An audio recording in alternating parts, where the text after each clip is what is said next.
Assalamualaikum warahmatullahi wabarakatuh, anak-anak semua. Hari ini kita akan belajar Pendidikan Islam tahun 3. Anak-anak diminta membuka muka surat 38. Okey, tajuk pembelajaran kita hari ini iaitu dalam bidang hadis, yang muda dikasihi, yang tua dihormati. Objektif pembelajaran kita, yang pertama, menerangkan pengertian hadis dan kepentingannya. Kita nak tahu apa itu hadis dan kepentingan hadis. Yang kedua, membaca hadis dengan betul. Yang ketiga, menyatakan terjemahan hadis. Yang keempat, menjelaskan adab mengasihi orang yang lebih muda dan menghormati yang lebih tua. Okey, kepentingan belajar hadis. Okey, kepentingan hadis. Hadis penting kerana hadis adalah sumber hukum yang kedua selepas Al-Quran. Hadis ini berfungsi untuk menjelaskan hukum secara terperinci. Katakan hadis ini adalah benda penting di dalam Islam. Sebab apa? Kita perlu berpegang teguh kepada dua perkara, iaitu Al-Quran dan Sunnah. Sunnah itu adalah hadis. Okey, mari kita lihat pengertian hadis. Okey, hadis yang disandarkan kepada Nabi Muhammad SAW sama ada dari segi perkataan, perbuatan, pengakuan atau sifat baginda. Kira hadis ini adalah daripada apa? Percakapan Nabi Muhammad. Daripada perbuatan Nabi Muhammad, daripada pengakuan dan serta sifat Nabi Muhammad SAW. Apa yang sahabat tengok pada Nabi, itulah hadis. Okey. Jadi kita sama-sama kita akan belajar hadis yang bertajuk yang muda dikasihi, yang tua dihormati. Anak-anak murid semua boleh ikut ustaz dan baca bersama-sama. Okey. An Ibni Abbas qala.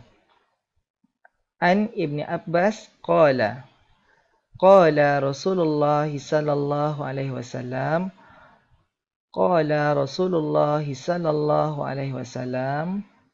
Laisa minna man lam yarham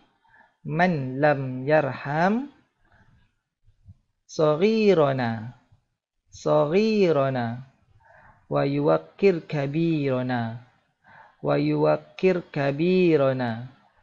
Riwahu Abu Dawud wa Tirmizi. Maksudnya daripada Ibnu Abbas, Rasulullah SAW bersabda, bukan daripada golongan kami orang yang tidak mengasihi orang yang lebih muda dan tidak memuliakan orang yang lebih tua. Rasulullah sangat pentingkan iaitu hubungan antara manusia, iaitu yang muda perlu dikasihi, yang tua perlu dihormati. Hadis ini adalah hadis sahih yang disampaikan dan diriwayatkan oleh Abu Dawud dan Imam Tirmizi. Okey, kita lihat apa dia adab mengasihi orang muda. Ada 5 adab. Yang pertama, berbicara dengan mesra. Anak-anak muda boleh suka bila bercakap dengan baik, dengan sopan. Anak-anak boleh rujuk juga pada muka surat 40-41 yang kita sedang belajar sekarang.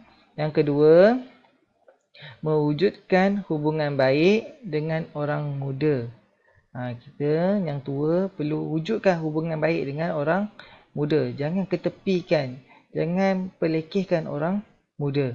Yang ketiga, menasihati dengan kata-kata yang baik. Kira kita sebagai orang yang lebih tua, kalau nasihat orang yang muda, kita perlulah menasihati dengan kata-kata yang baik, dengan kata-kata yang penuh hikmah. Okey, yang keempat, melihat mereka dengan penuh kasih sayang. Kita tengok kalau dia ada buat masalah, kita tengok. Jangan tengok kesalahannya, tapi kita tengok apa kebaikan yang dia boleh beri. Dan kita tengok mereka dengan penuh kasih sayang. Jangan ada rasa sifat benci kepada orang muda. Yang kelima, menunjuk contoh tauladan yang baik. Orang muda ni dia akan tengok contoh tauladan daripada orang yang lebih tua. Kalau orang tua tunjuk benda tauladan yang tidak baik, maka orang muda akan ikut apa yang mereka buat. Okey, seterusnya iaitu adab menghormati orang tua. Ada 8 adab. Yang pertama, memanggil dengan panggilan terhormat. Apabila kita panggil orang tua, kita perlulah panggil dia dengan nama yang baik. Jangan panggil, "Woi", tak boleh. Kita kena panggil. Contohlah, kalau kita panggil ayah kita panggil bapak. Kalau emak, kita panggil emak. Kalau atuk, kita panggil atuk. Tak boleh kalau atuk tu kita panggil, "Woi". Tak boleh. Kita perlu panggil dengan panggilan yang paling terhormat. Yang kedua, meminta nasihat dan bimbingan. Apabila ada orang tua, yang muda perlulah meminta nasihat dan bimbingan orang yang lebih tua supaya kita tidak tersesat daripada apa yang kita tidak tahu. Okey, yang ketiga, memberi salam. Apabila yang muda jumpa orang yang lebih tua, maka perlulah kita memberi salam, menunjukkan kita ni hormat kepada yang lebih tua. Yang keempat, sopan dalam berbicara. Bila kita bercakap dengan orang yang lebih tua, perlulah bersopan. Tak boleh tinggikan suara, tak boleh bercakap kasar, tak boleh bercakap dengan panggilan tidak baik. Perlu bersopan dalam bercakap. Yang kelima, taat kepada orang tua. Yang anak-anak perlu taat kepada orang tua. Perlu hormat kepada ibu bapa. Ayah minta bertolong. Tolong ayah basuhkan kereta. Anak-anak perlu taat. Mak suruh buang sampah, anak-anak perlu ikut. Tak boleh marah-marah mak ayah. Sebab apa? Sebab Nabi ajar suruh taat kepada orang tua. Yang keenam, dahulukan orang tua dalam semua hal. Maksudnya, orang tua tengah berbicara ataupun bagi pendapat, kita tak boleh mencelah. Kita tak boleh kacau diorang punya pembincangan. Kita dahulukan urusan orang-orang tua. Tak perlu kita campur yang orang-orang muda ni. Okey, yang ketujuh, ringan tulang untuk membantu. Apabila mak ayah tengok kat luar tu ada pakcik tua angkat barang banyak-banyak, kita yang muda yang kuat tolong membantu orang yang sedang sakit. Contohlah orang tua tu sakit kan, tengok badan tak larat angkat barang-barang berat, nampak orang tua tu tolong angkat, jangan tengok je daripada jauh. Yang ke-8, bersikap lemah lembut. Kita nak cakap dengan orang tua, perlulah cakap dengan lemah lembut supaya anak-anak kita nanti, generasi kita, bila bercakap dengan kita dalam keadaan yang sangat sopan dan beradab. Okey, itu saja latihan untuk hari ini anak-anak. Anak-anak perlu buka muka surat, buku aktiviti, muka surat 38, 39, 40 dan juga 41. Okey, untuk 38 dan 39, anak-anak perlu apa? Lengkapkan hadis di bawah. Tadi kita dah baca hadis. Anak-anak perlu isi je tempat kosong. Yang kedua, pilih dan tulis.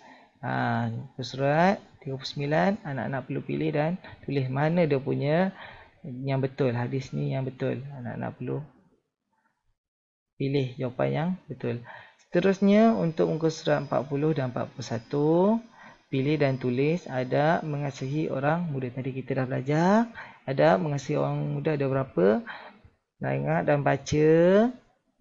Ada baca yang ni, ada ni kotak-kotak ni baca, kemudian isi di ruangan di bawah ini dalam buku latihan aktiviti pendidikan Islam.